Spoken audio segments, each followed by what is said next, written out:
At one point, all IBM PC compatibles looked like this. Well, more or less. Of course, they changed a bit through the years, and there were even variations on the theme, usually for practical reasons. Sometimes the boxes were even turned on their side, allowing for easier upgrades and more components. But these were usually restricted to servers and extreme power users. But this style, this is what I love. It's what I grew up with, and it's the setup that stirs the most nostalgia in me. But at some point this style was completely eradicated, and we ended up with towers like this, like that. And that style seems to have persisted to today. But the change wasn't an instant one, it was an interesting one, and to understand it we must first go back to this. Beautiful, isn't it? Its simplicity, its angular lines, its industrial office appearance. Plonk a monitor on top, and you not only save yourself desk space, but you have an elegant solution which raises the monitor up to your eye level and creates a feeling of completeness. The box is really one of necessity. When IBM designed the personal computer in 1980 and 81, they used mostly off-the-shelf components, which when combined and assembled required a lot of space. Housing them in a rectangular box seemed practical, cost-effective, and, well, it looked nice enough.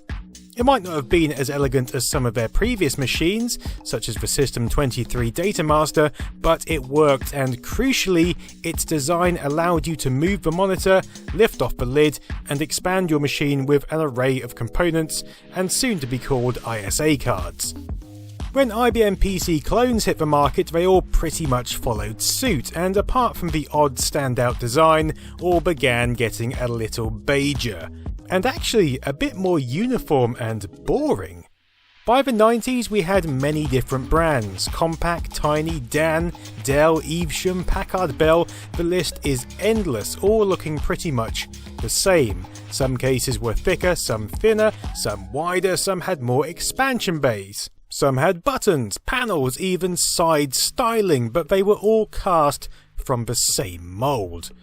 But why beige, or IBM's pearl grey, or just a lackluster off-white? Why these rather mundane colour choices? Well, back then the PC market was a completely different beast. Most systems were aimed at businesses, to the point where you'd often see VAT-exclusive prices only, and businesses, well, they just seemed to like beige. It's the same reason the interiors of new houses are painted beige. It's inoffensive, it appeals to the greater audience, it doesn't favoritise or dismiss. But go back to the 70s and we can put this choice into a bit more perspective, a bit more context. 1977, the Apple II is launched.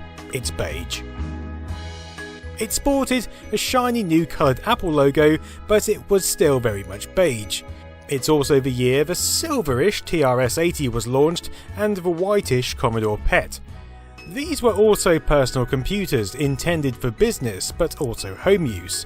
Before this point, most home computers were made by hobbyists, built into custom wood or metal cases. So these three, well, they looked positively futuristic in comparison. Before this point, computers themselves, mainframes for instance, were teal blue, orange, black, all kinds of colours.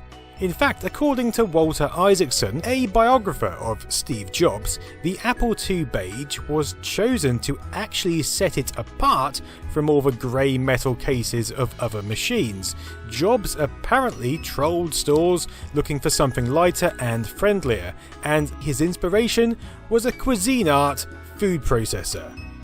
Based on that, you could easily label the Apple II as the instigator of this beige trend. But here's a DEC VT50, a computer terminal from 1975, and it indeed is also beige. So maybe there are some other forces at play here, but I think it's clear that beige was actually a pretty futuristic colour at the time, and guess what? It has also aged far better than the other two machines. Steve Jobs knew what he was doing. But not only that, it went with the variety of other avocado and desert tans houses were filled with at the time. Stick an Apple II in amongst this, and not only does it look sleek and clean, but it also fits in an absolute treat. So Beige blended pretty well. It didn't intrude, and that's essentially what designers wanted from computers in these early days. Many people felt that computers were intruding on their lives, and it was some unnecessary fangled technology. So having it almost invisible off to the side, yet ready for use, was a win. So how about offices? Because if you didn't have a computer at home, you were likely to see at least one knocking about in your office.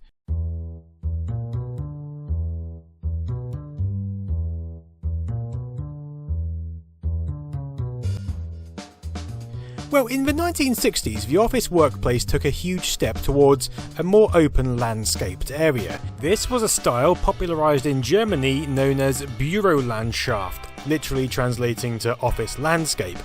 This approach put a lot of emphasis on the importance of workforce, whereas before it had been more of a hierarchical approach. Now people were grouped together in a space that needed to be light, airy and agoraphobic, and neutral. After all, this wasn't an emotion zone, this was a workplace. It needed to be distraction-free and inviting. By the late 70s and early 80s, computers were starting to encroach into these places, and again the computer was something of an outsider. It needed to slink in, and most of all, fit in. It seems like beige again, or numerous shades of off-white, would again fit the bill. And in line with their open-plan offices, it seemed Germany would again agree with this, to an extreme point. Now, you might have watched a video by the excellent V Westlife on a similar subject a few years back. In this video, he references the book ThinkPad, A Different Shade of Blue by Deborah Adele and Jerry Purdy. I've got the same book. It's an incredibly insightful voyage into these creative years at IBM. But it seems to imply that Germany, followed by some other European countries, took this light and airy approach very, very seriously, so much that it was written into European health and safety workplace law. Tom Hardy, corporate manager of the IBM design community, is quoted as saying, "Despite the fact that within IBM, long before ThinkPad, black and colors other than gray and off-white had been used on typewriters and large computer systems, this had changed. In the late 1970s, Germany initiated workplace standards that required light value colors on office computing equipment. Then, during the 1980s, any offerings other than gray and off-white were virtually eliminated across the computer industry because of the cost and the European workplace standards." But this seems a strange regulation to have, doesn't it? And indeed it did to Lewis Packwood from Kotaku, who after watching V Westlife's video decided to do some digging. He purports to have contacted the Computer Spiel Museum in Berlin, the Software Preservation Society in Germany, and even a law firm specializing in areas of business computing.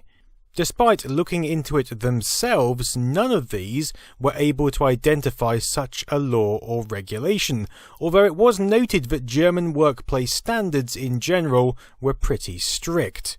In fact, there are still German office regulations to this day which require workers to have adequate access to natural light. So I decided to do a bit of my own digging, and following a comment I discovered in Tumblr, I got in touch with a gentleman named Carl Feynman. Now, for some of you that name might stand out, and indeed it should, because this Carl Feynman is none other than the son of Richard Feynman, a prominent and highly regarded American theoretical physicist known for his work in quantum mechanics, quantum electrodynamics and particle physics, to name a few. What some may not realise is that he also worked at Thinking Machines Corporation and helped build one of the first parallel supercomputers in the mid-80s. This computer was called the CM1 Connection Machine, and Carl worked alongside his father on the project as a hardware engineer. Don't worry, I'll be covering this machine in a separate video in the near future.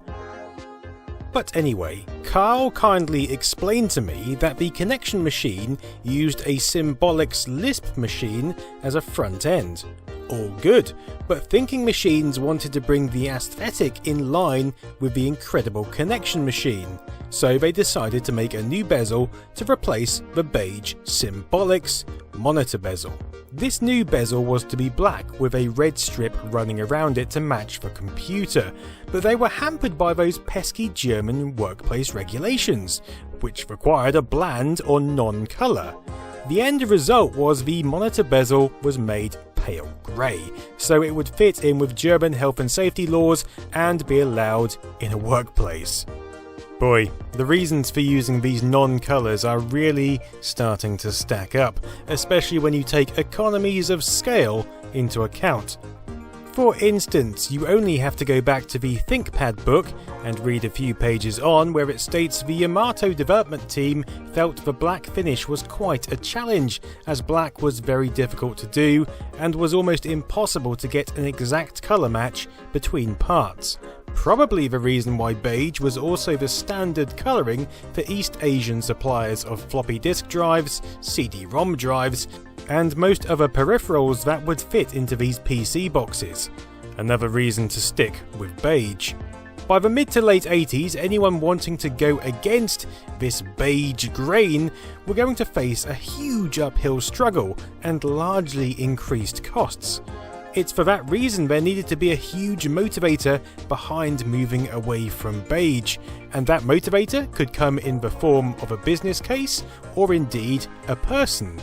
And so we're brought rather neatly to the beginning of the end of the beige box. You see, the lead aesthetic designer of the Connection machine was a lady by the name of Tamiko Thiel. She had originally created a logo for the company, a 12-dimensional visualized hypercube to represent the underlying structure of a computer's hardware. She took this original design and translated it into the casing for the machine itself. The result? 8 black cubes that form a larger cube featuring transparent panels to reveal the blinking lights of the 4096 chips within. This design was so striking that it influenced Steve Jobs when he started to develop his 1988 Next computer and its successor, the Next Cube. These were high-end workstations which largely outstripped what most of the market was offering, all encased in mesmerizing and mystifying black. Now, the Next was a radical departure from previous computers. It made things like the Apple Mac look like a nerdy little box.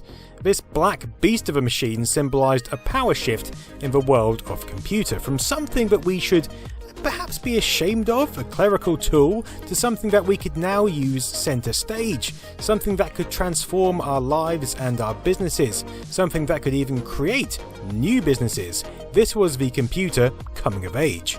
Sure, there had been computers which stepped away from the norm before, Clive Sinclair's Sinclair QL being one that immediately springs to mind, a computer from 1985 specifically made for the world of business, but which completely ignored any other office conventions or German regulations. Just like the Next Cube, it was stylised and striking, but like many of Sir Clive's products, it was perhaps a bit ahead of its time and slightly misplaced in the market. You could argue the same about the Next, but these were the seeds which started a revolution. And surprisingly, who popped up? Well, seeking to redefine themselves after losing so much ground to clone manufacturers in the late 80s, it was IBM who picked up the baton and ran with it. We knew that in order to differentiate IBM products, we needed to break away from the dogmatic gray and off-white syndrome. I commissioned a well-respected Swiss ergonomist to conduct an objective study on the state of global workplace standards, to declare which were valid and which were flawed. The final report concluded that the aspect of light-value product houses was not valid, except where glare was concerned.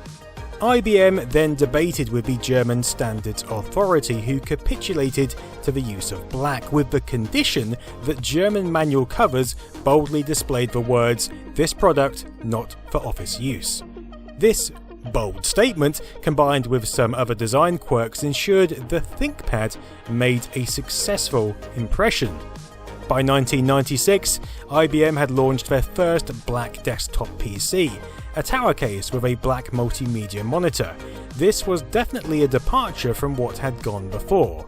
The Aptiva Model S followed, and well, just look at this thing. It doesn't know whether it wants to be a desktop case or a tower case, but it certainly looks different. Of course, the Aptiva range was a home PC line, and it wouldn't be until the year 2000 and IBM's Net Vista that their business machines followed suit, and you can check my last video for more details of that.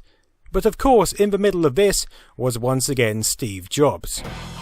Having moved back to Apple in 1997, just 1 year later he was already churning out machines like the iMac, which completely shook up the concept of what a PC could look like.